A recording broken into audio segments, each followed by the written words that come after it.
It's Sunday night, 8 o'clock. Welcome to All Lacrosse Live. Making history tonight. We are actually international tonight. I'm coming to you. It's 2 in the morning here, really. I'm coming to you from Prague. And of course, with me over in Moose Jaw is Shawn Slaght. Shawn, how you doing? Doing pretty good, thanks, Gary. That's great. And over in Connecticut is Muffler Mike. Mike, how's it going? It's going great. I don't know about you guys, but I have had a very, very busy week with the Hrebesky tournament. As always, what an absolute phenom this thing is, and it just gets bigger and bigger and bigger. It's just unbelievable how many people are at this thing. There's 24 teams, crazy things going on, and it upsets all over the place. And we have a new champion, and we'll get into that in a little bit. A reminder that the show is brought to you by 60. Canada's newest and leading sports innovative brand. If you need to take a look at them, please take a look at them. Use the QR code here, or you can go on to Instagram at sweet_60. You can email them at info.sweet60@gmail.com. Or if you don't use the QR code on the screen, you can go onto their website at www.sweet60.ca/60. Jim will take care of you at any given time. Quality stuff at really great prices. So, anyways, getting back to things here, guys. The Hrebesky tournament was just well. I have a little clip of just during one of the handshakes and just showing the crowd in there. And it's really cool, especially the outdoor box, right?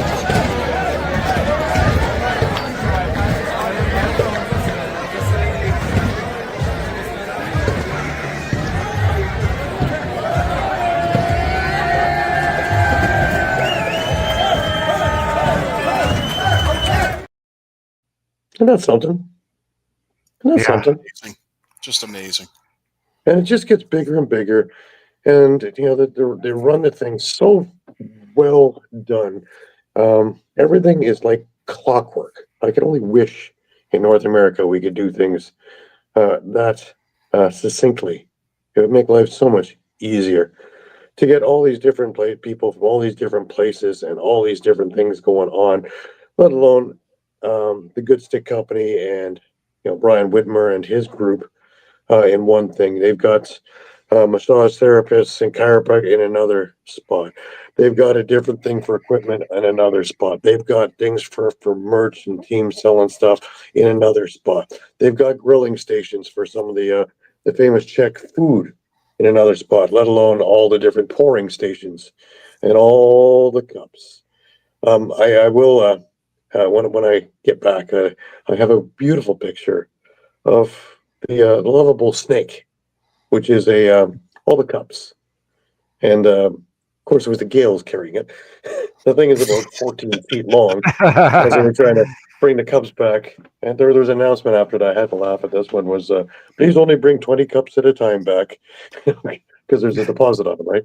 So you can get free beer from them, which just shows you what's going on. We did the Pilsner Urquell tour today, the team, and wow, you want to talk about humongous breweries? Well, they make millions and millions of bottles and cans a day, and most of it is automated now, but it is humongous, and everything. There's no other plants anywhere in the world. It all comes from that one, which explains why the case of beer I'm trying to find is so darn expensive, but it is what it is, right?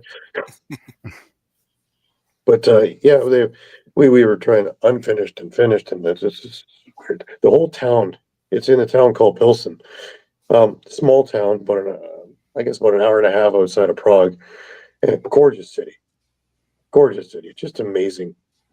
Just the lifestyle here. It's just so wild. It's not just one little pocket over here or over here. It's just so amazing to watch this, and it's like, yeah, this is pretty easy to take, But hey, North America is what it is, right?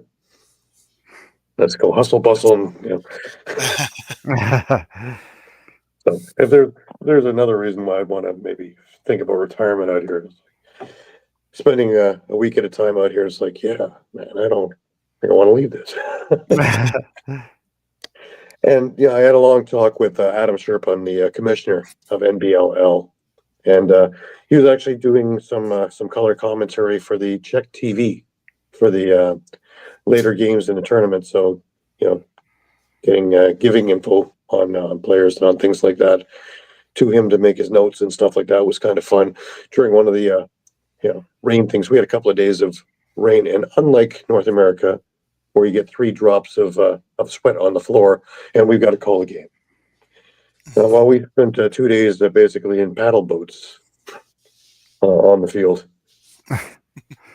and even the semis and finals, the field was still a little damp, but it was a beautiful sunny day that day. But and even that in sign of the times is it used to be a mud bowl out in where people were. Now there's stages and there's other things and carpeting and other things down there, so it's not. It still gets a little mucky around there, but not nearly what it used to be. So everything has evolved out here. Everything has evolved. Now to get to, of course, some of the upsets, the Raditon team, which is always in the thick of it. Well, Tel Aviv beat them not once, but twice in this tournament. That's unheard of. That's unheard of. They actually wound up playing the Gales in the relegations game because the Gales had a short bench and a couple of injuries, which kind of stopped them. One that came to mind was Angus Roding had an ankle injury and couldn't play the last couple, and again on a short bench, and it was like, well, so that became an interesting thing. But I look at the story of the tournament, and that was Victoria. They came in at the first time in the tournament in the silver category, which means that they had all this strange games in a different place and coming back in weird times and weird schedules. And they came back and they won this thing. And they won this thing against Nova Scotia, who was there in the finals again. And they were just like a well-oiled machine. The toughest game I think they had was their first one, and they won it 4-2, where their defense was still lights out. But here comes the two teams in the finals, and these are 2 15-minute halves during the tournament. All right, these games are over like this. In the final for the championship, it is 3 12-minute periods. Well, back and forth it was, and the Privateers had a 7-6 lead with just over a minute to go.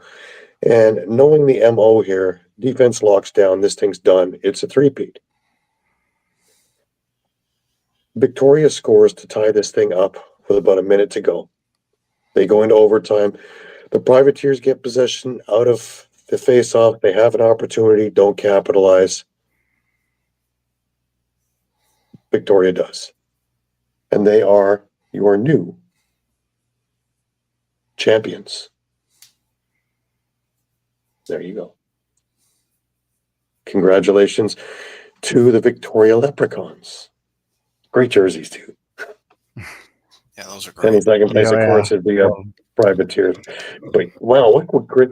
The one thing I was talking with Adam Sherpun about was the creativity here for jerseys, for names and things like that. It's pretty cool, like all the different styles. And but wow, what a tournament! Just that the Custodians themselves got upset in their home stadium twice by Tel Aviv was amazing. Just to watch the things that don't normally happen. And here's another tidbit: is the top 4 teams, because in the semifinals you had Purple Rain, which is out of mostly Calgary, a little bit of Saskatchewan and Montreal, as well as I think they have a Czech player on there. And they faced Alberta, who beat us to be in the semis. And that's the way it wound up. The top 4 teams were Canadian. Still says something about Canadian box lacrosse. Definitely. Oh yeah. But I'll give a shout out also to the Mega Man out of Boston. They also had a good tournament, a good showing. So well done. I think that's amazing. I'm gonna bring our other guest on there. Forgive me, folks, but trying to work on a cell phone here in the middle of Prague, in the middle of the night. I'm gonna bring Caden in with us. And Caden, how are you? I thought I brought Caden in, but I didn't. Not We'll quite. try again.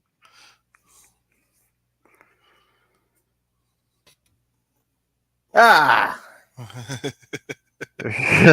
You're there. Hi, Caden. Welcome.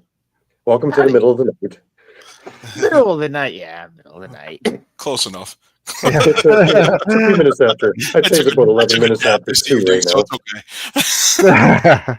You guys are looking very, very bright and bushy-tailed for, the middle of the night. Gary's looking very, 11 very minutes tired after right now. Oh yeah, I'm beat. I This worked beats all day. last year when I had to watch you guys, and I didn't have the stuff on my phone to do this, and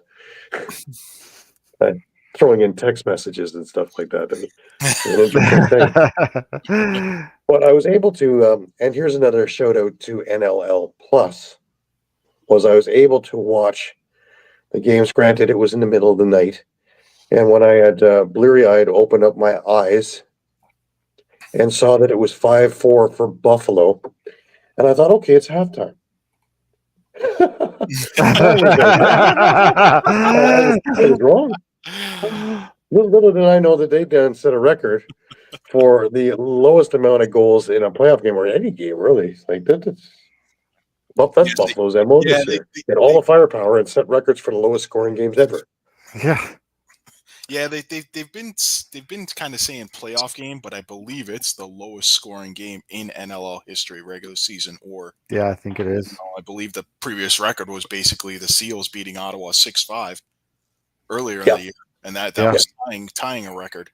So Yeah. yeah. So Seals just playing those low scoring games. But let me give you the good news before we get any further in there. And there you go. There, yep. And we keep rolling along. Keep rolling along. Shawn is on my heels now. I'm sitting at 76 and 54. Shawn is at 74 and 56. Pat and Caden are tied at 73 and 57. And Mike is still at 500. That's already. Blow it. Well, considering all the other years you weren't at, there weren't enough playoff games to get you near 500. So there's going to be a year. Mike always swings for the fences. There's going to be a year where Mike is like 92 and 26. He's going to absolutely destroy us. And the rest of us are 26 and 98 and something like that. Yeah. It's coming. It's coming. It just whether it happens this year or the next year, but it's coming. Because Mike sucks that I have that one. I really trusted in Connor Fields. I put all my faith in Connor Fields, but against I was with you on that one. I thought from what I'd seen with Rochester over the last 2 months that they would have come out a little bit more with a little bit more gumption, because they were out of it after the first quarter. Mm-hmm. Vancouver beat them pillar to post in that one, and it just was should we say systematically they annihilated them, piece by piece. Nothing at a time. It wasn't a bulldozer, but piece by piece by piece. And then Del Bianco was the cherry on the sundae in that one. But let's talk about the Buffalo game first. Let's get the Friday game out of the way. And not a lot to talk about in this one, really, other than there was a whole lot of no scoring. Well, yes and no, because I do want to bring up something even before the game started. And that something is stuff that we saw around social media the week prior. Namely, either people in Bandit Land or other fans around the league saying that Buffalo's Week 21 game against Georgia was meaningless. Now, we spent 21 weeks and almost 130 games preaching what? Every game counts. Mhm. Okay, and if you're a Buffalo fan, yes, you had the number 1 seed locked up. A loss maybe didn't mean anything, but I just want to contrast. You lose this game, Georgia gets into the playoffs on account of their win, basically. The way things play out, now you've got San Diego, who you had 2 one-goal games against in back-to-back weeks, I believe. That's right. Coming in. And And that win, that San Diego's win, was in Buffalo. Now you go and win in this game against Georgia and take care of business, because what else have we been hearing from a good chunk of Bandit Land all year? Well, just give us the cup already. Give us our 3-peat. We deserve it. You win that game, and who you playing in the first round? Now you're playing Ottawa, and Georgia isn't in the playoffs at all. Yep. And they destroyed Ottawa in week 2. Yeah. You know, I think it was something like 18-7. Right. And even if it's not, granted, you're going to have a red hot, Jeff T in there and whatnot. But, there also would have been coming off a loss to Saskatchewan, a pretty brutal loss where, they looked like they were on fire in the first quarter and then disappeared the rest of the game. Yeah. I was gonna say, even if it worked around with not Ottawa, it was Georgia who you just beat. It's just another turnaround to that. Like, I completely agree with you 100%, Mike. Yeah, let alone injuries. Because Matisse going down, didn't they trade for him because of Spanger going down? Yeah. And he's not there to help. Mhm. So that's another big piece that's not in that lineup now. Yeah, it's just my main point was, don't suddenly act like it's meaningless just because you had the top seed and home field advantage locked up. Yeah. It did mean something.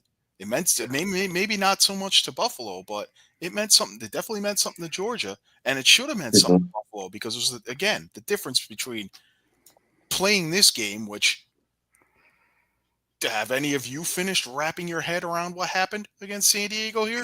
Because No. I certainly haven't. And that wouldn't have happened at all, because they would have been playing Ottawa instead.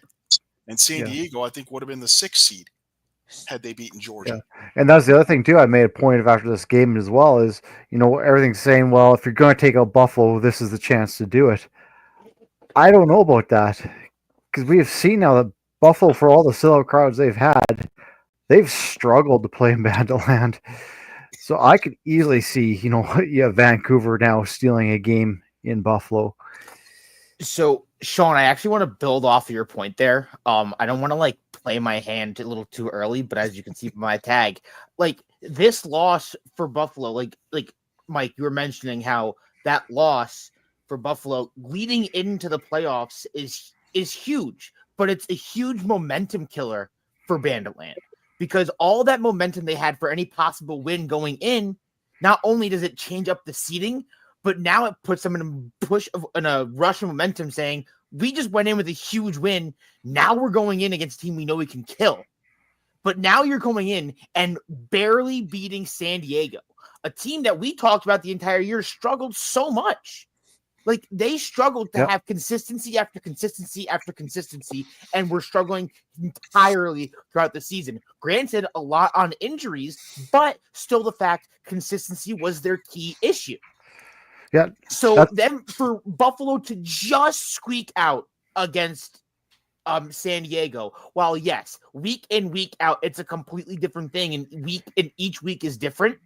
I think this is just showing that, and like Gary, you said it too, Vancouver systematically picked apart Rochester. And with Buffalo not looking good going in against Vancouver, who's to say Vancouver will not systematically pick apart Buffalo now? Not again, but now. Now it's the most perfect opportune time with Del Bianco playing the way he is in net and the cogs running perfectly for Vancouver. This is the time for them to pick them apart. That's a great point, let's Caden. look at that because it's interesting you mentioned that because here is his numbers in the 7 games since he's come back. Yeah. That's insane. Like it. For That's him white to hot. keep That's insane. And I think For him Caden And makes a also great remember point. this. Yeah. Remember this, that in Banditland, Vancouver beat Buffalo. They're one of the losses as well. And I think that momentum thing's a great point, Caden. And I'll go back to Saskatchewan. I know we'll get to their game as well, but they really were playing a meaningless game against Ottawa that last game, but they didn't held back. They didn't. And now we see what happened when they hit the playoffs now on a winning note because they held on that momentum. Now, Buffalo's coming in this as a wounded dog and doesn't know what to do. I mean, like you mentioning Saskatchewan, Halifax. Like, let's just look at Halifax. I mean, they didn't even play Warren Hill this week. They played Hutch, and they were coming off a huge win over Toronto. And I'm not sure if they played in week 20 in the next week after, but at least their last one on April 18th, they beat Toronto pretty handedly. So, running this momentum, them then having the trust to say, Hutch, you're going to start the quarterfinal. Do they go Hutch now in the semis, or do they go back to Warren Hill? Because now it's like a tending committee because he played really well, I thought. Well, Warren Hill, there was another reason why Warren Hill didn't play, I believe. And Cheryl Hill Bombery passed away this past week. She had a massive heart attack. That's his mom. So he wasn't in the lineup for that. And it took a lot of the Six Nation guys out here by surprise and by storm as well. I was just as we were heading out, surprised to see Roger Weiss out here because he was, I believe, cousin or brother or something out there. He's related as well. And he was coach and player for the Res Dogs out here. So, yeah, so Warren Hill not in net was no surprise to me, being that that all was going on over on the reservation. So, and she was a big part of the Senior B Six Nations Rivermen as well.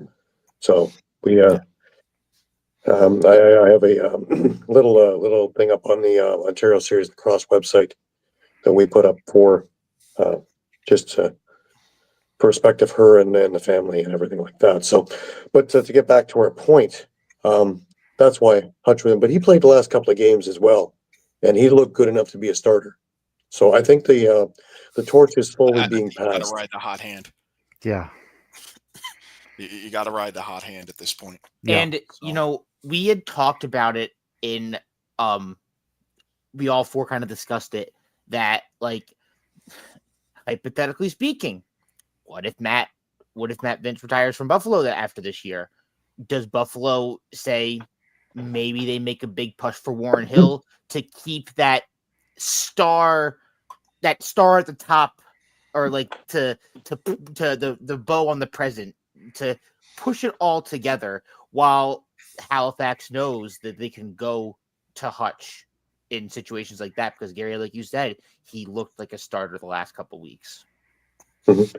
I'm curious why. I imagine people are looking now with Pete Dubinsky being the goaltender for the Victoria Leprechauns out here and winning the championship, and really, he was the backbone of that team, especially in that final game.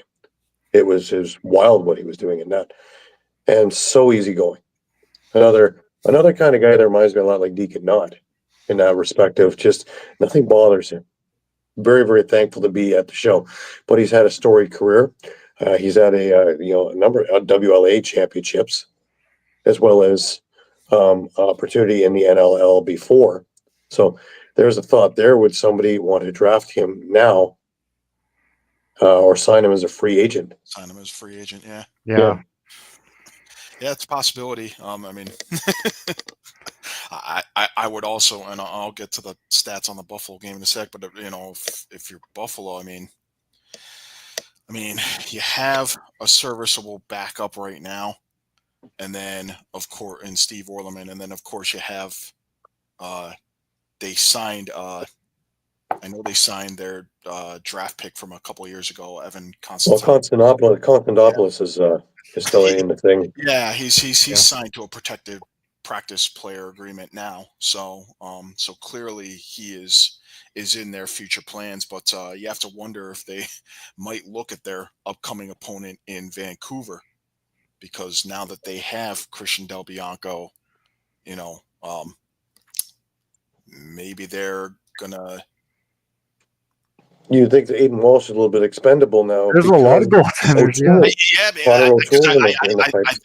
I think Kurt Malosky's eventually. I mean, it's not obviously at the forefront right now, but I think he's eventually going to have a decision between, hey, who am I keeping as my backup, Aiden Walsh or Connor O'Toole? Which, you know, I mean, O'Toole, okay, if you want to look at him as a longer term project, fine, but Walsh is ready now. but yeah, you're gonna have to see about you know, whether you want to take the time with that investment. And they're all somewhat the same age, so it's not like one is going to be on the way out while the other two are waiting. Yeah. Like Bianco's only mid-20s. You know, we talked a lot about a goaltending with one specific team. At least I did. Las Vegas. Who knows that O'Toole could be a potential target piece, seeing the way that Aiden Walsh is coming up, and they say that, you know, maybe we can be the ones to grow O'Toole as a star goalkeeper. I mean, obviously, they're more or less relying on Justin Geddy in net now in Vegas, so maybe a 1-2 of Geddy and O'Toole over in Vegas as well as a potential. Yeah, I mean, I still think they have faith in Kells. You know, I mean, all these guys are going to be playing in the summer, and you know, we talked about it last fall. Just some of the guys who had great summers in net, and whether we'd see them. I mean, you know, we saw Colby Bowman for a short time in Calgary after he had a fairly solid season playing for Nanaimo in the summer in the WLA. So, you know, it's not unheard of. And you know, 2 years ago, we were all high on Devlin Shanahan after his season at Nanaimo. So he had a good year in the ALL though, so to learn again and get things worked out. So he might be back in the mix. The other thing that I want to talk about with Landon Kells though is that let's think about, we're talking about summer, and Peterborough traded him for Nick Rose with Jamie and Oakville. Jamie is notorious for making the Oakville Rock the audition for the Toronto Rock. I watched it with Mitch DeSnew.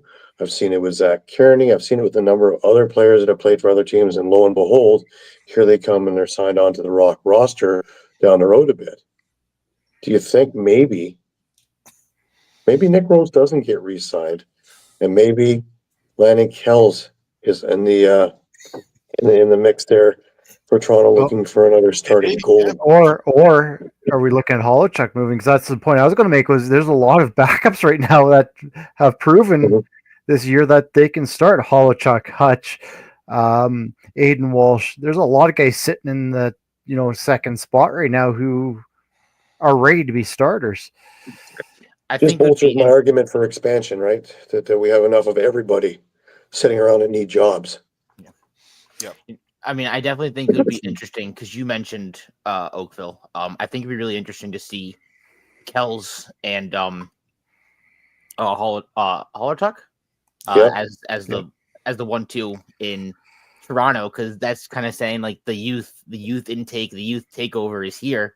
Now we're relying on these two younger goalkeepers, which then again can push O'Toole to Vegas. The pipe dream can now officially happen.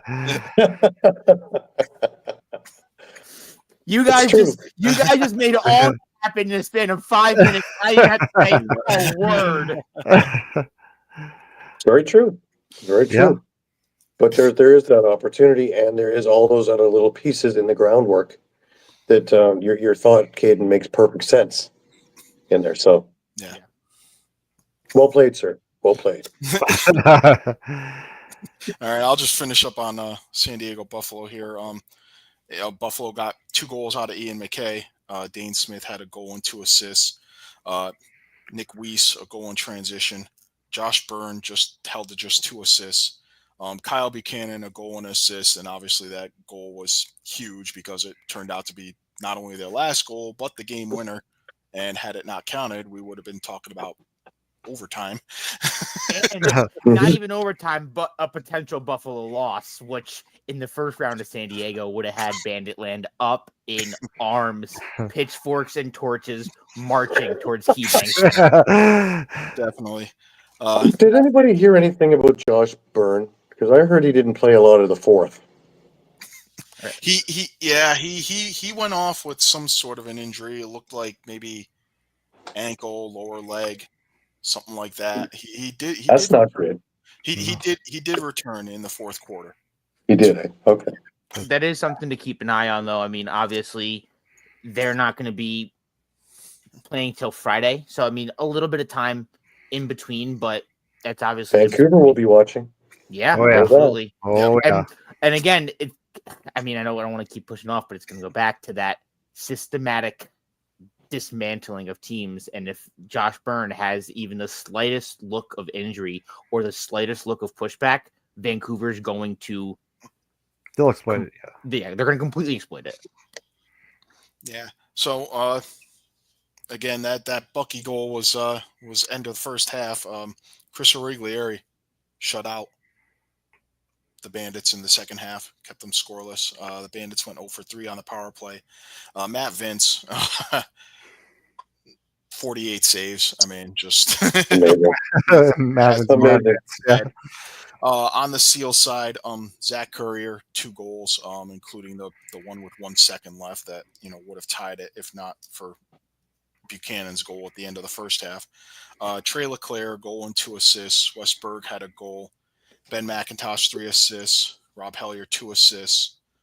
Again, Origlieri, 39 saves. The Seals did go 7 for 11 on faceoffs and just 1 for 5 on the power play. But if anything, they provided Vancouver with a defensive blueprint to to possibly stop the three-peat.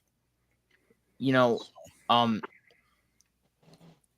mentioned Origlieri, and I'm really happy to see him going, especially after that kind of injury scare he had in Albany right before he went back to San Diego. Yeah. So it's just good to see him kind of sticking at full form, especially in a game that he could have easily stolen for San Diego. Yeah. Absolutely. Yeah. All right, let's move on. We go over to Halifax. And, Halifax gets the monkey off their back and makes it to the next round, beating Nick Rose and the Calgary Roughnecks 16-12. So, I mean, first of all, what a game for them. What a way to come out like that, like you said, monkey off the back. If they were going to do what they needed to come out firing, and they did. And they needed to get to Nick Rose, and they did. Obviously, one of the big ones was that collision with Rose. I don't remember exactly when it was, but there was that huge collision, which, I mean, it's the sport. Stay in your crease. I'm gonna take a page from Steve Dangle, and you're a goalkeeper or a goaltender. So tend the goal. I mean, it's pretty simple. Tend the goal. It's in your name. It's like it's in the thing. Such a short time for Nick Rose in Calgary. He can't be re-signed. I feel like that's the first thing. I don't think it's gonna happen. I think we're gonna see Nick Rose hit free agency, and it's gonna be interesting to see where he goes because again, we talked about Matt Vince. What if he retires? Does Nick Rose go to Buffalo? Does Warren Hill go to Buffalo? Like, what's My goodness. No, Nick Rose went to Buffalo. Hey, run these things into. I know it's 2:30 in the morning here, and I'm bleary-eyed and stuff like that. But even I can't fathom that. I'm staying free and clear of this one. I will take on the hate. I'm gonna start the Nick Rose to no, I can't. No, if I'm starting any trade, it's gonna be Warren Hill to Buffalo. I feel like that's the cooler option. For points, for goals, Cody Jamieson led the way, 3 goals, a hat trick leading Halifax being one of 3 hat tricks, Tomas Hogarth and Dawson Theed being the other 2. I mean, Hogarth, this is still his rookie year, if I'm not mistaken. No, it's not. Hogarth's No. been- No, I'm Hogarth's He's been around thinking a of while. someone quite a different. few years now. So No, wait. Am I thinking of Theed or is... no, you might be thinking Robinson. I think is the only Robinson. rookie on offense Yeah. for them. So So, 5 points, 8 points, and it was 4 points from Hogarth, Jameson, and Theed, respectively, leading the way. I mean, huge. If they're gonna push their way to the finals over Saskatchewan, which, spoiler, Shawn, I'm sorry, I am We'll see. picking Halifax to upset Saskatchewan, and it will be on the back of Dawson Theed, Tomas Hogarth, and Cody Jameson, respectively, I think. oh, Well- look, I mean, it's a potent offense. I mean, if those guys aren't stepping up, you have Mike Robinson, you have Randy Stotch, you have Clark Peterson. That can let alone Hogarth and that, a that few can others put in up there, the same kind of Jameson. games that Yeah. those trio did. So, I think what really hurt Calgary was just the same thing, just out the door. Halifax got out to a quick lead, and just Calgary could not catch up. I mean, Try as they might. face-offs were incredibly close, too. I mean, 16 for 31 for Halifax. I mean, it literally could have gone either way, so it didn't really seem like as the face-offs were a big key contributor. And the power plays really weren't either. Calgary only going 2 for 7, while Halifax only going 1 for 4. Well, that's the other thing too. Halifax is prone to penalties and always has been, and that has been their kryptonite over the last number of years as they can't keep their composure. Mhm. And giving up 7 power Power plays, they still have that problem. And if they do that against Saskatchewan may have had a rough week this past week, and Shawn will get into that, on the power play. But they didn't have a rough week with anything else. And they will take them to the cleaners. With And that. that's the thing with Halifax is like Saskatchewan will make you pay with the offensive threats that the Rush are holding. They're going to make you pay. Yeah, granted, So they need to get power this play going has quicker. struggled. Yeah, the Saskatchewan's power play has struggled all year, and so Best one this weekend. that's So- yeah, the best one this weekend. But that wasn't really saying much. Yeah, when going 2 for 6 is probably the best in the league. That's scary. Yeah, As for Calgary, led by Curtis Dixon and Tyler Pace. Tyler Pace with 4 goals and an assist. Dixon with 3 goals and 5 assists. I guess just the one thing I'm happy about is no 8-goal Dane Dobie, because I'm still haunted by that very night. You're going to need all off season to get over that. Yeah. But even when he's not scoring 8 goals, he's still scoring 6 points, a goal and 5 assists for Dane. I mean, he's like Scar for life with that, eh? yeah. I witnessed one history-making moment, and I'm like, well, I don't want to watch that happen again. Why would I want to watch it happen a second? Yeah, I get you. I get you. If you walk into traffic, they're not so apt to walk into traffic and kiss another car. I get that. And it, made it feel like 8 semi-trucks were running at me that one night. When he scored those 8 goals. But if Calgary's going to come back here next year, if they're going to be back here, it's going to be on the back of Dane Dobie. He just got to stay fully healthy, fully complete, fully ready to go, and it's going to be on the back of Dane Dobie that Calgary will see a playoff matchup again next year. But again, Dobie and Dixon are both up there. yeah. Do they want to come back and do this for another year? I'm thinking probably There's Dixon the more than Dobie. Honestly, I think you're more likely to see Dixon next year than Dobie. And Which was funny because a year ago we would think that Dixon was on the way out when he was with San Diego. Yeah, Yeah. So, Yeah. So remains to be seen. So stick with us. As we find out, we'll let you know. But yeah, Halifax, biggest thing and biggest story in that is they finally get to the next round. Is it the first time ever, I think? Yeah. Yeah. They'd lost in the first round the previous 3 years, but they were all on the road. So Now, did we notice the nest and how crazy it was there?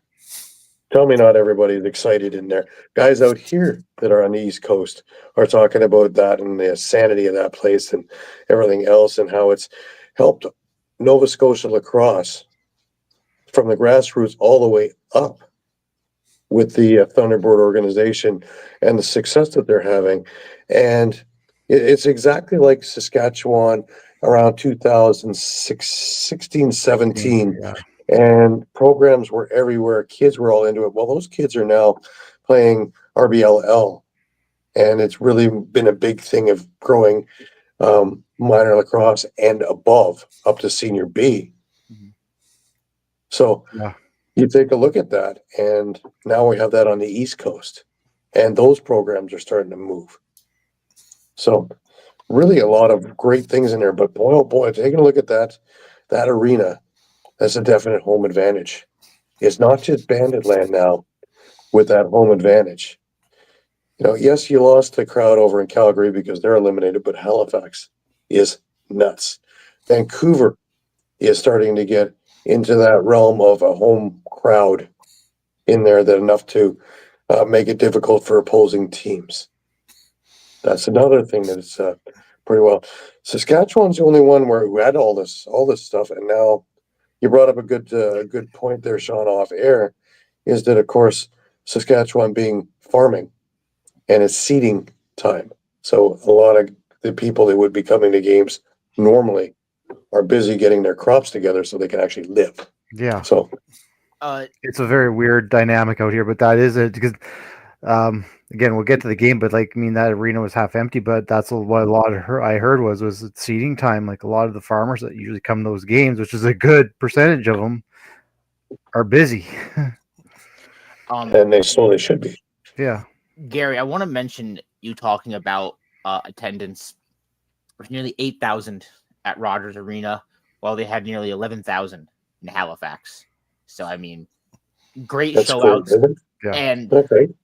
Adam, I know Adam did release the numbers of the number by attendance, like average number by attendance. And it's just great to see some of these numbers continuously going up. For me personally, it sucks seeing Albany at the bottom of that list, but for us to continuously break 5,000 fans, it's only getting better. So it's something that we know we're growing, and I feel like the league also knows we're growing. So I'm really happy to see not just Albany grow in the year that I've been with them, but just seeing how much the league has grown in the short time, and like how many fans are now starting to pack out these arenas for something that, you know, you wouldn't think necessarily would get a lot of eyes, but Right. it's starting to Yeah. grow, and that's really amazing. Well, I feel good that you haven't, Albany hasn't been part of the phony rumors of teams moving because of things like that, and you know, Well, people trying to make names for nonsense. So Yeah. yeah, I mean, especially not, but I don't listen to the rumors, but now you can't listen to the rumors, especially after their 3-year extension last season or in the off season, going into their second year of it, which it's a 3-year start and then a 3-year optional after. perfect. Yeah. All right, let's move forward. We have the Saskatchewan game, Shawn, and we already alluded to some of the stuff there. And again, this time I could figure out Georgia. I didn't think they were going to win, and lo and behold, they didn't win. Yeah. 13-9.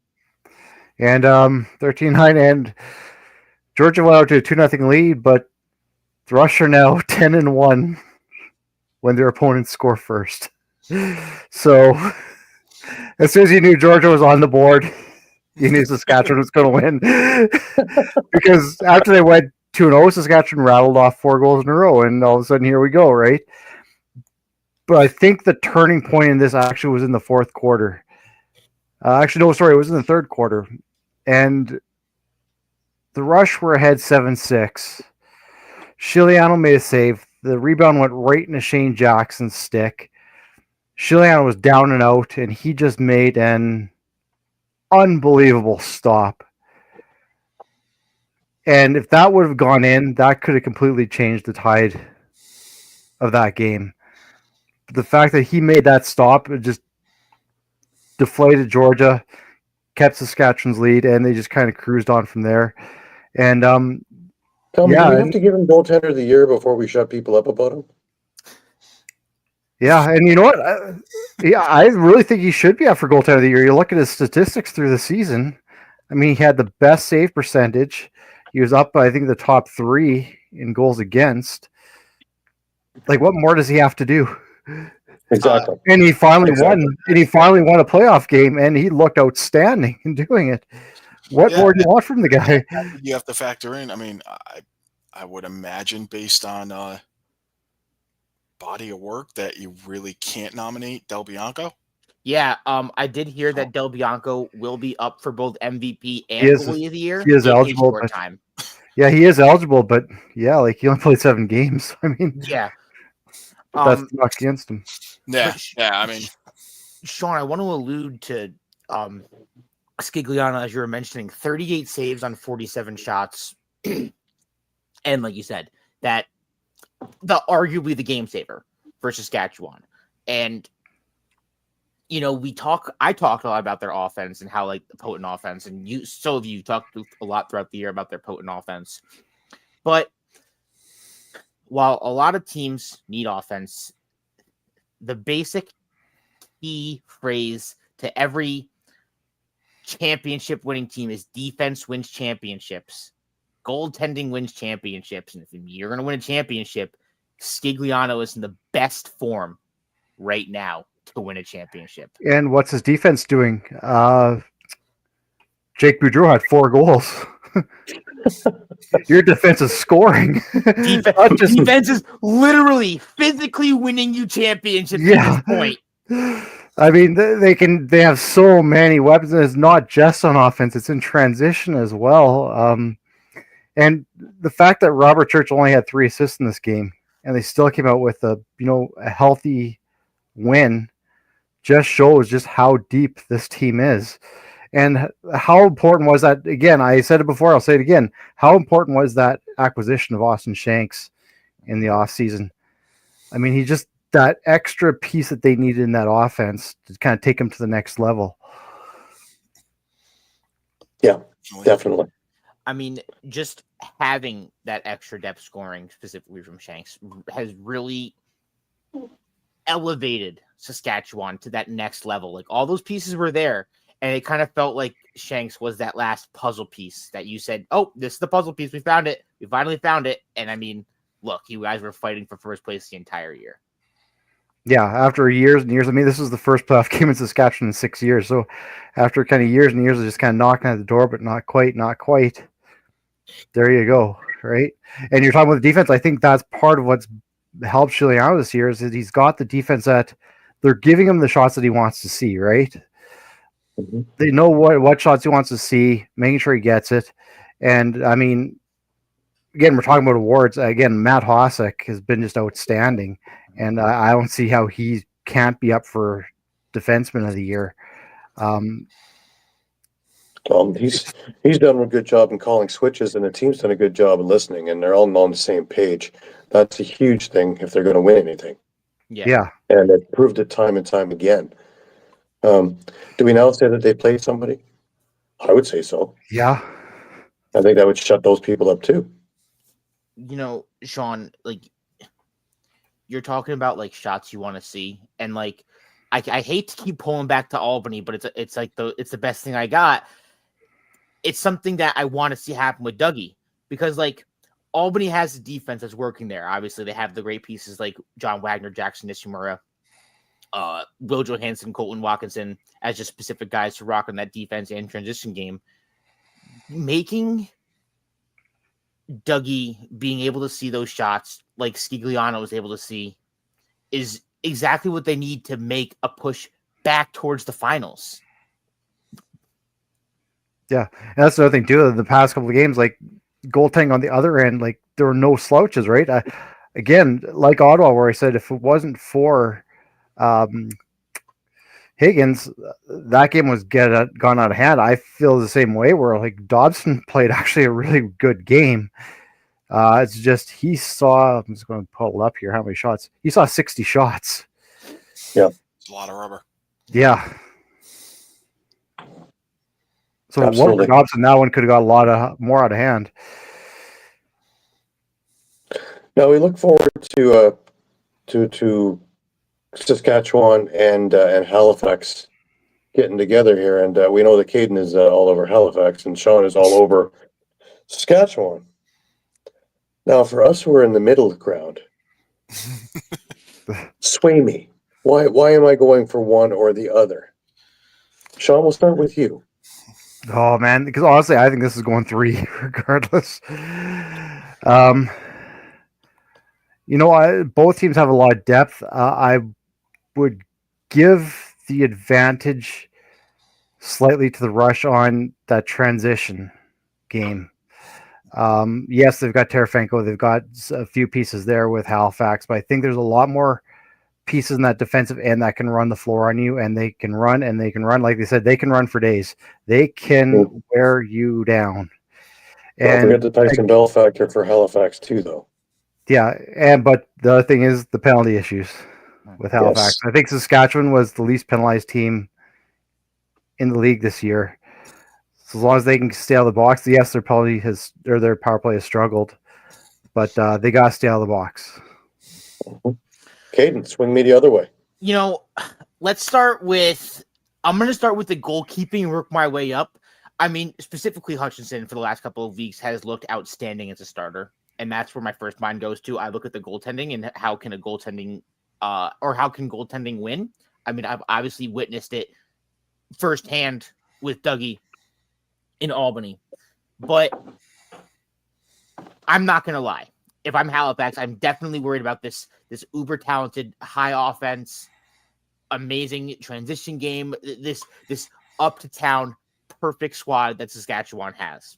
But the whole thing is, even on a lot of penalties, obviously 7 against Calgary, they were still only able to hold them to 2 goals. Penalty kill is the key issue. Penalty kill is the key focus, I think, for Halifax. And not only that, coming out with fire and fury each and every quarter. You cannot, under any circumstances, go slow. You have to come out fast and firing, because Saskatchewan is going to come right back at it. And I know Saskatchewan is, what'd you say again? They were 10-1 when their opponents score first. It's time for Halifax to make it 10-2 and 11-3, because this is definitely going 3 games. I want to counter that with the goaltending though. Like Hutch has looked good, but he doesn't have the numbers that Chiliano has. I think that's a wash. I think it's a wash, honestly, in goaltending. I wouldn't necessarily give Halifax the advantage there. There it is. Yeah, and the only other thing I'd argue too is Halifax doesn't necessarily have the advantage at the faceoff dot either. So, despite having Jake Withers, no, I would say Naso is absolutely that's going to be a battle that's going to be almost nearly even. So. It almost seems like the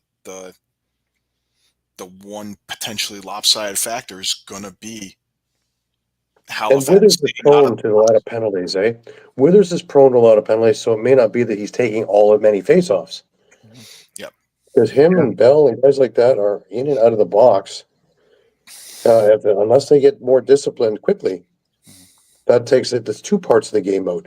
One is of course, the power play and penalty kill, but also the face-off game. And Withers can't win face-offs while sitting in the box. No. I mean, so yeah. All right, let's move on. We have one more game to cover, and that, of course, is Vancouver and Rochester. And of course, Vancouver's first playoff game in history as the Warriors, and of course, first home playoff game as the Warriors. And their first playoff win as the Warriors. 15-10 over Rochester. And like I had mentioned, this thing, it went on, but this is over in the first. The pace that Vancouver set in this game, not without controversy, of course. I'll let you explain that, Mike. Yeah. Folks are a little, folks are a little upset at the maybe the slightly uneven officiating when it comes to loss of equipment such as a helmet. Uh, we'll get to that in a bit, but yeah, Vancouver did get out to a 9-3 halftime lead. So, and I believe they entered the fourth quarter up 11-4. I mean, Rochester tried to make it a game, but it was kind of too little too late at that point. Keegan Ball, huge game. 5 goals, 6 assists. Pretty much carrying the Warriors on his back. He was the subject of the helmet play. His helmet did come off. He managed to take more than just a few steps after that, and before passing the ball off to what became an eventual goal. Certain fans, especially some in Buffalo, a little miffed that a penalty wasn't called on Ball on that play for continuing to play without his equipment. As isn't that nice of them to come to Rochester's aid? Those Buffalo people. They're from Tycho. I was gonna say I've seen more. I was gonna say I've seen more in Buffalo because, like I said off air, it happened against the Ottawa Saskatchewan game. I don't remember which player it was, but Ottawa player basically took a couple steps as a defender without his helmet, then hit the bench, and they called him for playing without his helmet. Yeah.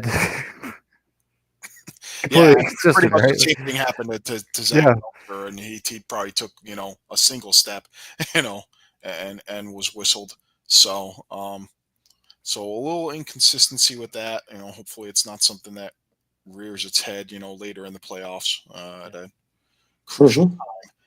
But get through the rest of the stats here. Kevin Crowley had 2 goals, 2 assists. Bunch of guys with a goal and an assist or 2 on the scoring for the Warriors. Jeff Cornwall, Dylan McIntosh, Reed Bowering, Riley Lowen, Marcus Clarich, Owen Grant, Ryan Martell. Ryan Dilks even had a goal in transition, which was huge. Adam Charlambides, 5 assists on the night. And, of course, Del Bianco, 47 saves.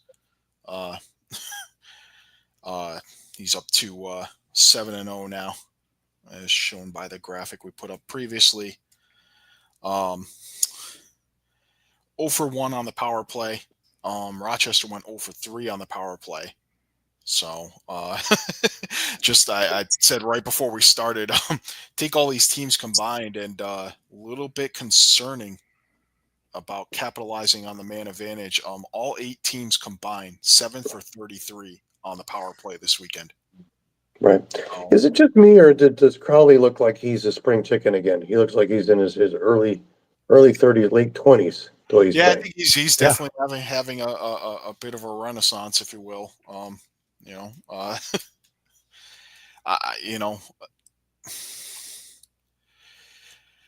mean, could you argue maybe that it's just that he's not the primary focus? Maybe it's kind of open. Well, yeah, you've got Charlambides, you got Ball, you got a few other people that are first in your Clarich, that are first in your my God, I'm worried thing. But Crowley is just as dangerous, if not more dangerous, because he's more savvy. Yeah, that I think maybe just because the focus has changed. I mean, when he was with New England, he was pretty much the guy. I mean, you can go back to Philadelphia before that, even, and he was the guy. And you could argue he was the number 1 guy in New England, even when they had Sean Evans on the same side as him. So, remember Toronto traded Garrett Billings for him to have Crowley as the rental player that year for their playoff run. Yeah. So, I mean, he definitely still has plenty left in the tank. I think the fact that maybe he's not the primary focus allows him to kind of adapt his game and be able to do things that he otherwise maybe wouldn't have if he was kind of the main ball carrier or the main focus.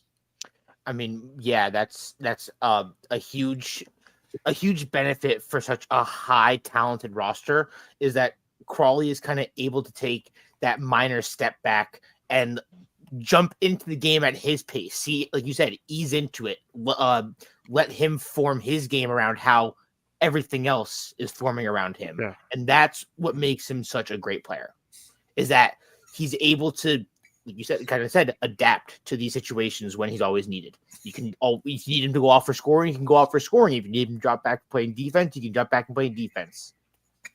Yeah, and let's not forget, he's no small guy. I think he's 6'4", 220. Yeah. So, and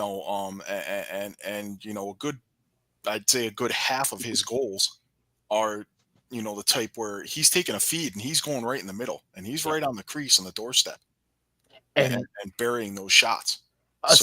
Something that a lot of players, I wouldn't say struggle to do, but they do. They do. Often, But it's also, and I don't want to say fear, but it also is. It's afraid of getting in and taking those extra hits. Like, he's not afraid to take those extra couple of hits just to make sure that goal goes in.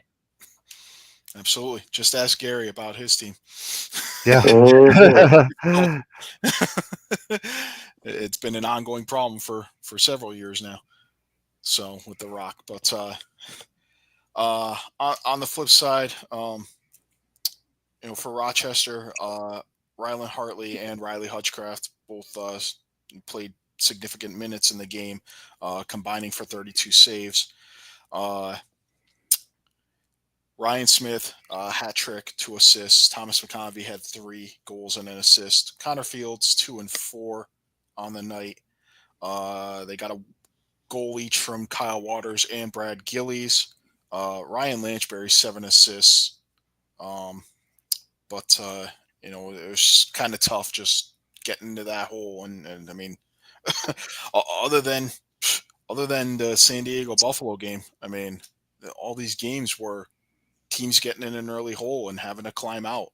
Georgia trying to claw back, Rochester trying to claw back, Calgary trying to claw back. So, almost seemed to be kind of the theme, that the top seeded teams got out to a big lead and, managed to hold on. Yeah. And I just wonder what that kind of speaks for the semis is that, I genuinely don't think that we're going to see the same thing happen where both teams are going to run out to a massive lead, because specifically with Buffalo, Vancouver, I think we're going to see closer to what we saw with San Diego, Buffalo, less of the fact, not going to see 9 goals happen again. Well, yeah. No. If Vince Del Bianco get hot, we could see 3 goals early. Could be a 2-1 overtime victory. We could, and I would point out too. We're talking about Jake Naso against Jake Withers, Connor Farrell and Alex Stathakis. That's going to be something to watch too. Yeah. No. Now, can we talk about the no love that the league is giving to Buffalo? Yeah. This is a little odd. Traveling from Buffalo to Vancouver in the same weekend, whereas Halifax plays home first game, and then the next 2 are in Saskatchewan. It seems like the league is giving a lot more love to Halifax and Saskatchewan than they are to Vancouver and especially Buffalo, who are an older team.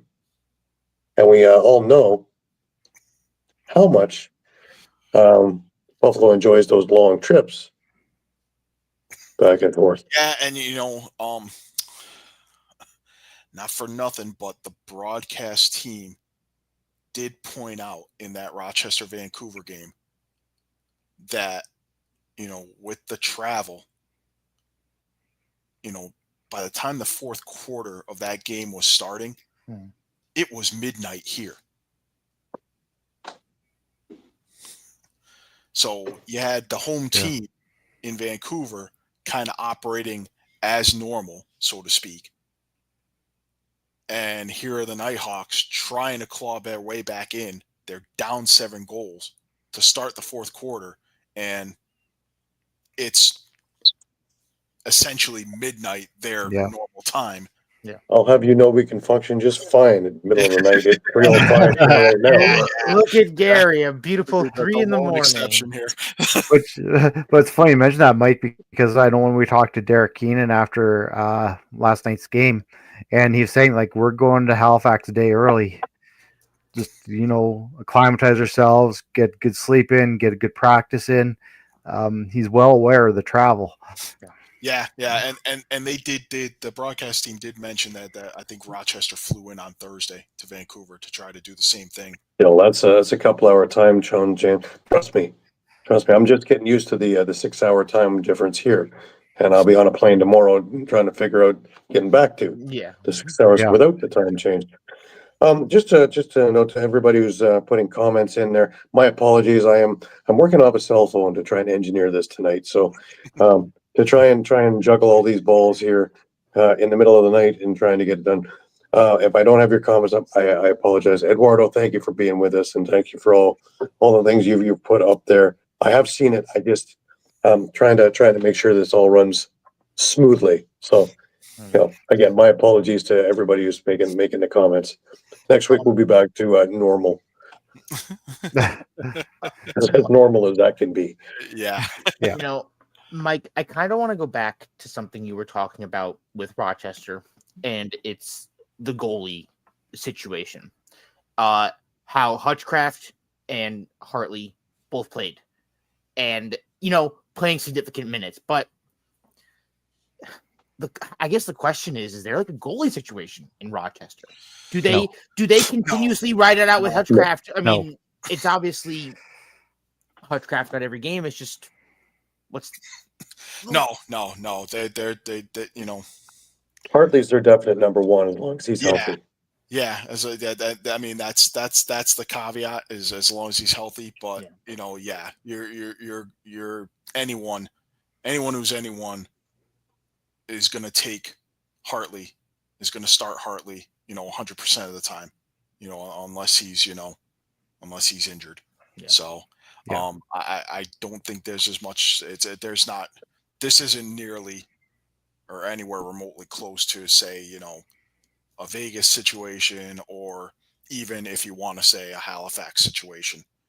So, right. In reality, all the speculation around, the possibility of goalie movement, because let's face it, the move, the moves themselves of Rose and Del Bianco this season has definitely triggered kind of, 90% of this speculation. Yeah, absolutely. Obviously it's all going to depend on, the CBA, which is coming due after the season, and what's going to happen with that. It's also going to hinge on whether Matt Vince retires after this year, which again could very well be fueled by, the possibility of them winning the three-peat and he just calls it quits right then and there, or, maybe they don't and he wants to give it one more shot. And, that's he's certainly earned the right to make the call on that. So, but his contract is over after this year. He had to sign a 2-year contract a couple of years ago. So he would be a free agent this summer. It is. And I don't want to make it sound like Matt Vince is potentially holding this whole, potential situation of goalies on the move hostage, but it may all just hinge on what he decides. Yeah. Yeah. I mean, again, all that hinges on negotiation of a new CBA. So right now I don't think he really knows, right? Like, no. I mean, I'd say no one does, and I'd say everyone's, I'm going to bank on all the players being smart enough to just kind of say, hey, I'm not making the decision until the CBA is figured out. Yeah.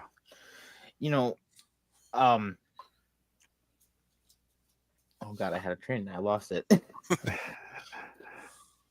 That's okay. Oh, that's okay. So, yeah. Quick. The thought, like you mentioned, the huge moves of Del Bianco and of Rose are kind of what fuels my view of what goaltenders could move, and obviously the possibility of Vince retiring or leaving Buffalo. That's kind of why, I'm always bringing up these goaltending situations, especially since after Del Bianco and Rose, it's a league, no one's safe, but specifically with Del Bianco and Rose, no one's more Del Bianco than Rose. Yeah. No one's safe. And just to take it a bit further too, again to my point last time, because you saw Rose and Del Bianco move, we got to see some backups come in and say, okay, yeah, these guys are heady. Mm-hmm. Yeah. Hutch. Yeah, like Hutch, like Kostiuk. Yeah, exactly. And there will be guys to see in the summer, just to see how they do in the summer as well. Both PLL, Major Series, Western Lacrosse Association. So and even Senior B League. PLL is more of them staying healthy. I don't really show much of their box skills, but it's going to keep them healthy. Because look at Dylan Ward. Yeah. Because it's and I only mention it Or because even Brett Dobson for that matter. Yeah, Dobson and Ward specifically. So, but it's gonna be interesting to watch out because again, once the season's over, we're gonna watch a lot of this play out. Obviously, teams are gonna keep this close to the vest regardless. Even if Buffalo knows what Matt Vince is doing, no, he's gonna do that. Take focus away from what's going on right now over the next couple of weeks. Right. By mid-May, things will all clear themselves up, but you're not going to see anything about anything. Yeah. I wouldn't be surprised if there was an internal memo from the league for all the teams to just zip it for the time being with any talk of anything until the playoffs are done. Oh yeah, absolutely. But it's going to be interesting. And we're down to 4 guys. We're down to 4 and 2 great series. I'm going to do the same thing though. Same thing I did for the last section. Is okay, Mike. I know you're pro Vancouver. Sway me. Why am I cheering for Vancouver over Buffalo? Well, I mean,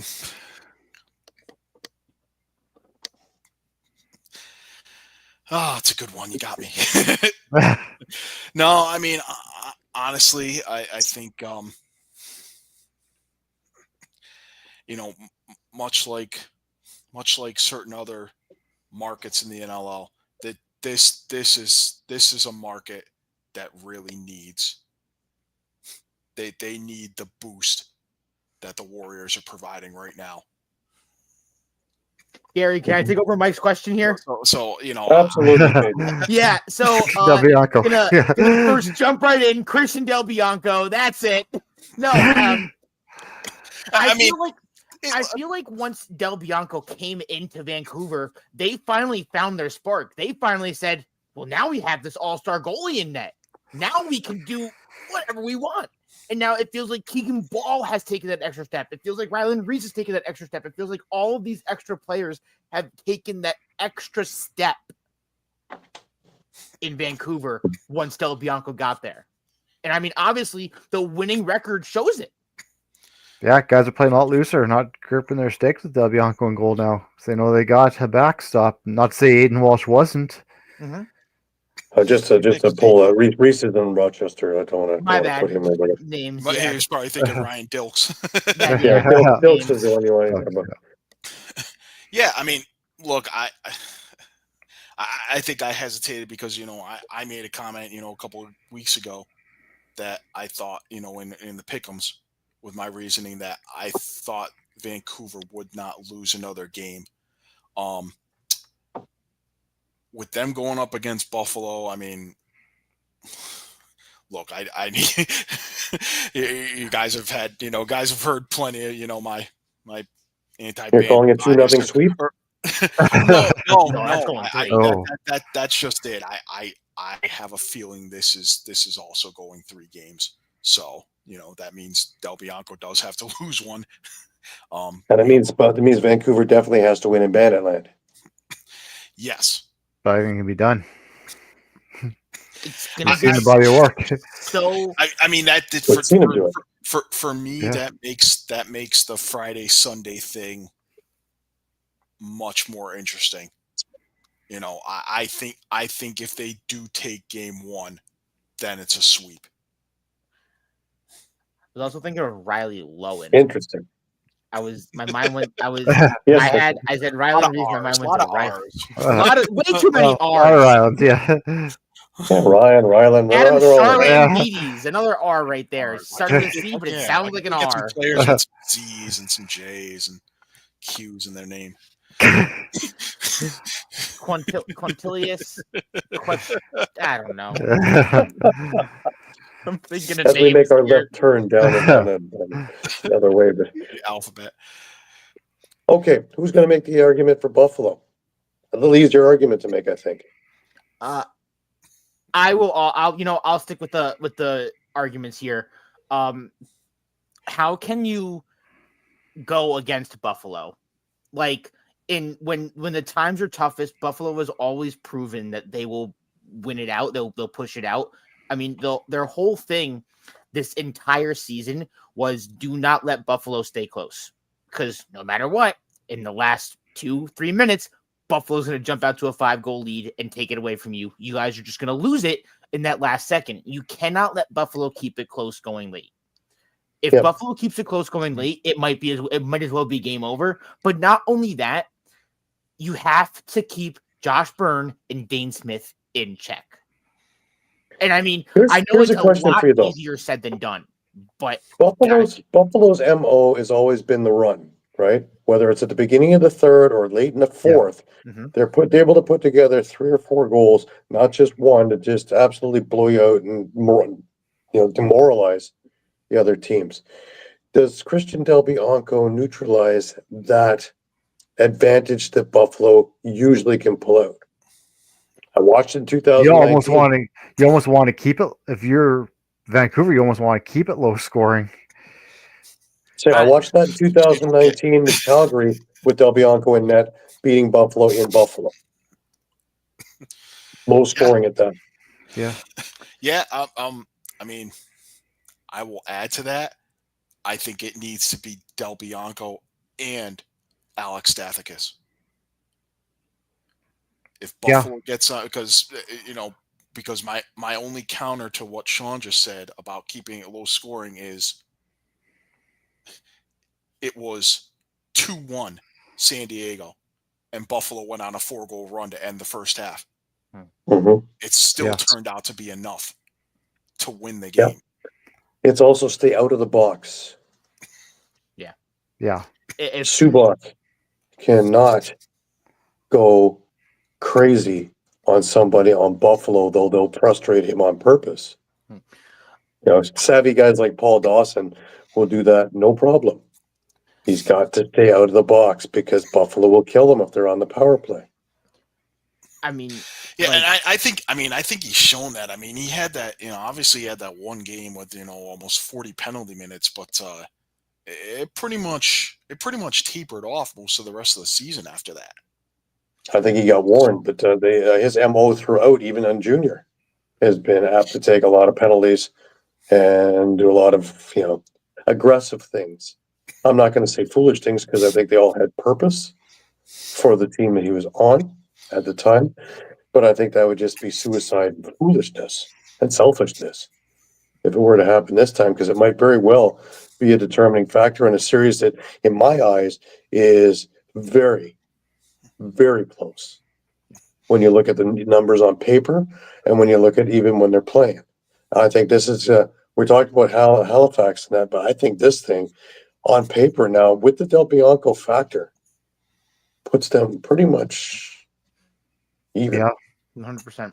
And, talking about shutting down the power play, just for the regular season alone, no Buffalo player hit above 10 power play goals, but everyone was around there and keeping it close. Ian McKay with 9, Dane Smith 6, Josh Byrne with 4, Buchanan put up 3, same with Chase Frazier. Well, Nanatoke put up 2, and Cloutier put up 1 along with Scanlon. So I mean, a lot of like offensive threats on that power play for Buffalo. So I can't even speak to what you guys have already been saying. Stay out of the box. Yeah, that's where it maybe counter a little bit, Caden, when you said, yeah, keep Byrne and Dane Smith in check.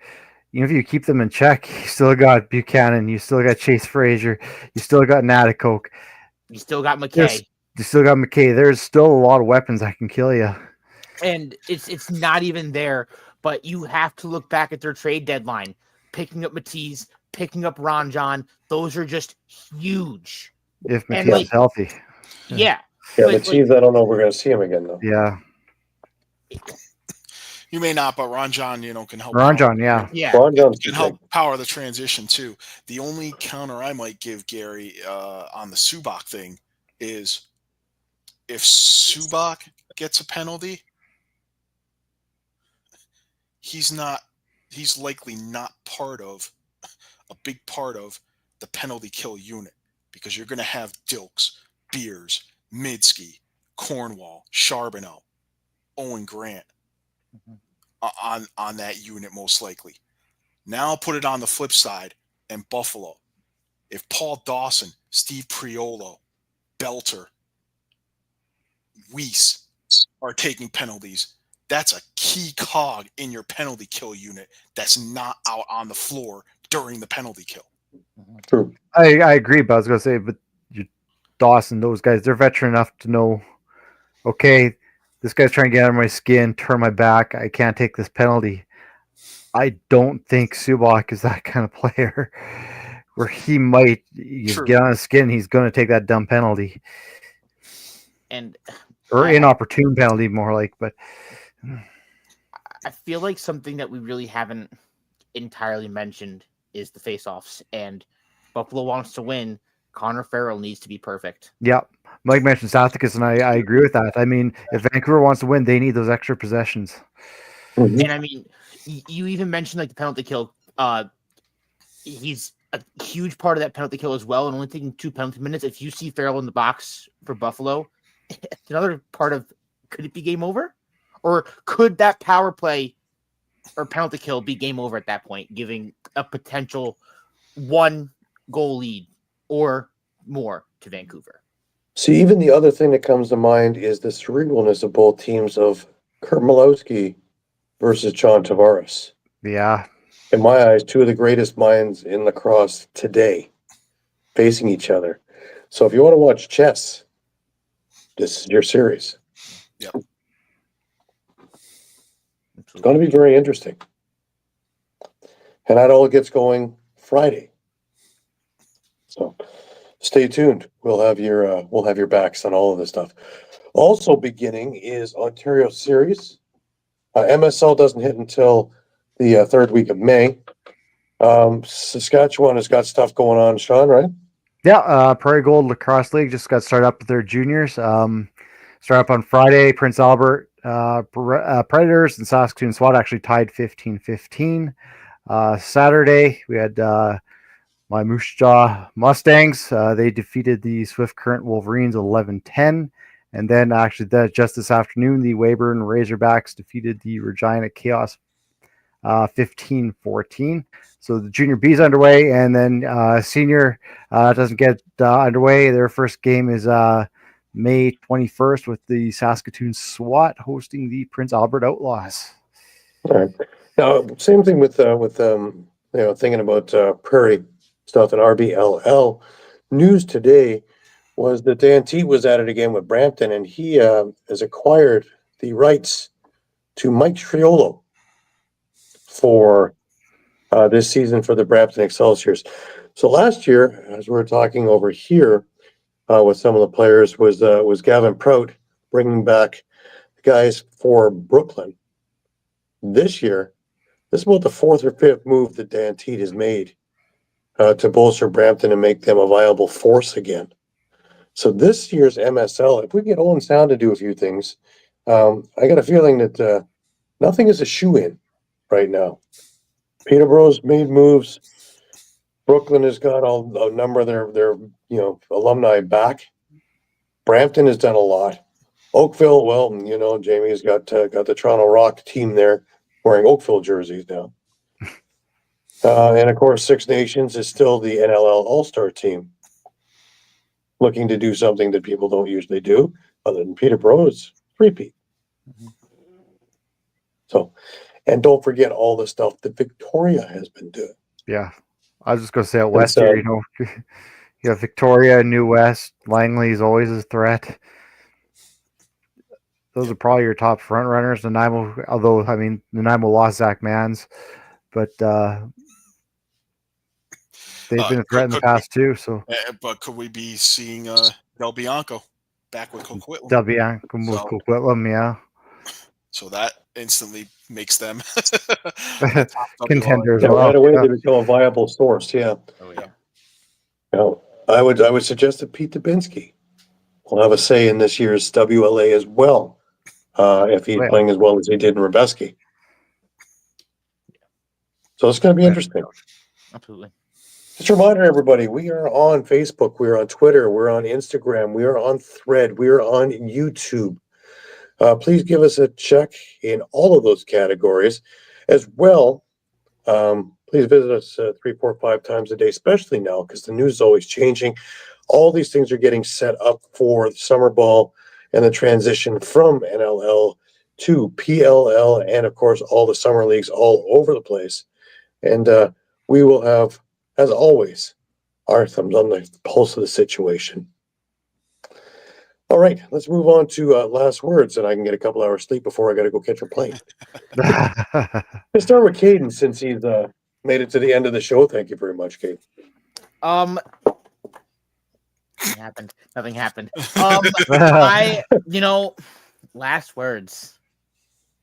Let's ride. I'm on the Vancouver Halifax train. Let's ride. Other final words. Let's go Jets. Let's go Jets. Okay, come on. I can be on board with that. Yeah. All right, over to Shawn for the rebuttal. Yeah. Obviously, 2 outstanding playoff series coming up. Like I said, I got to ride the Saskatchewan train, but I would not be surprised one bit if it's the Saskatchewan Vancouver final. Wouldn't that give the league a real, kick? As everything is, midnight games for everybody east. Yeah. That's the only thing I see. That's the only thing I see against not having divisions is that they don't have any control over times. Because I laughed when I was thought about maybe San Diego, Vancouver, and it'd be every game is going to be 11 o'clock Eastern. Well, Saskatchewan, God, be brutal out here Saskatchewan, too. Vancouver is going to be the same as too. I mean, it wouldn't be 11 o'clock Eastern, but it would be 11 o'clock Atlantic. Yeah. So the folks in the Maritimes would would be watching it on It'd have to NLL be- Plus the next day. Yeah. yeah, pretty much. So Mike, last words to you. I'm just no matter what happens. I mean, and obviously I've written about the possibility here of first all Canadian final since 2015. That would require obviously Vancouver to beat Buffalo, but yeah, I think we're in for a treat no matter what. We have 3 games next weekend. We could have an answer on one of the 2 teams on my door there making the final by Sunday evening. But both series I think are going to provide plenty of excitement for everyone. So, Right. And me, of course, I just had a tremendous week over here in Prague with the Hrebesky tournament and everything that came along with it. I've already agreed for next year again because I can't get enough of this tournament. This is just incredible. And I'm looking to do a little bit more with NBLL as well because so many of their stars are in this tournament on different teams, and so many of these teams are in this tournament as well. And with Victoria proving that it doesn't matter if you're in silver or gold or in the bottom of this thing or have to play any other field, which is outside of Raritan, that anybody can win this thing. And watching the talent levels, and this was the comment that came again and again and again, is watching the talent on all of these teams. Just keep moving forward and keep pushing higher. And it's unbelievable. And if anybody thinks that European lacrosse, doesn't have any, it's going to be like hockey, guys. where if North America isn't careful, it will, equal and surpass it, just like hockey did it. And, the sky is the limit when you look at the talent pool. It's only a matter of time before somebody from out here gets drafted to the NLL out there and makes a mark and makes a name. It's only a matter of time. It just takes one. And the program is here, and the outlets are here. And when you take a look at the kids clinic that they did Friday afternoon or Friday evening after the games, before the championship games on that day, the field was full of young kids going from station to station to station with these guys, putting clinics together to teach different things, goaltending. I had an interesting talk with Pete Dubinsky about, some of the things here that there aren't a lot of goaltending programming out here that maybe that he would be interested in working with NBLL and, putting together clinics to start teaching the younger kids the art of goaltending like North America. Well, it only takes one, correct, Caden? As soon as one gets in there and get a few guys in there, then you start looking at that aspect of it. If I remember right, Dominic Hasek is from this area. Nobody thought much about European goaltending other than Tretiak in hockey until Hasek. And if you start doing that with lacrosse, that's that one done. Because skill-wise and opportunity-wise, there's plenty out here. So I love watching every year, watching it grow further and further.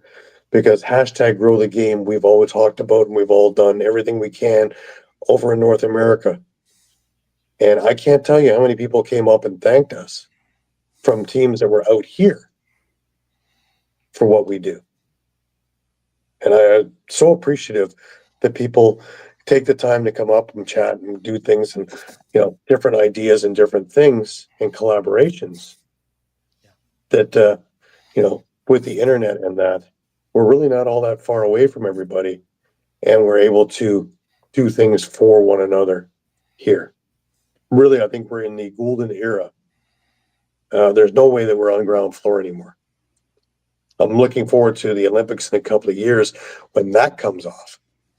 But in the meantime, we keep moving the plane a little higher, moving the bar a little higher, and now we're seeing the benefit of reaping what we're sowing. Because boy, oh boy, was it ever an exciting week. Even on there was a team from Seoul here. Get that into the digestive system. There was a team from Seoul at the Hrebesky tournament. It's worldwide now.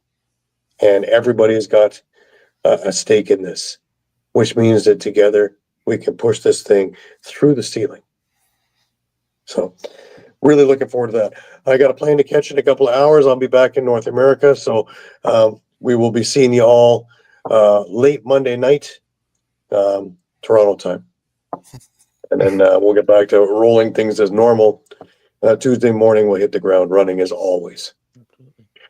I want to thank everybody for being with us week in and week out. Forgive me for a few little glitches today. Again, I'm trying to engineer it through a cell phone at almost 4 o'clock in the morning. So my apologies for any little hiccups that have come along the way. But I want to thank these guys for keeping the boat going while I'm out here. It's been seamless. So, kudos to everybody out there. Anyways, for Caden Balint over in Albany, for Shawn Slaght over in Moose Jaw, and for Muffler Mike in Connecticut, I'm Gary Groob in Prague for the time being. On my way back to North America. Have a great week. Remember, next week we're still at normal time, 8 o'clock Sunday evening, Eastern. Until then, remember to keep your sticks high and keep your spirits higher. And until then, we'll see you. Have a great week, everybody.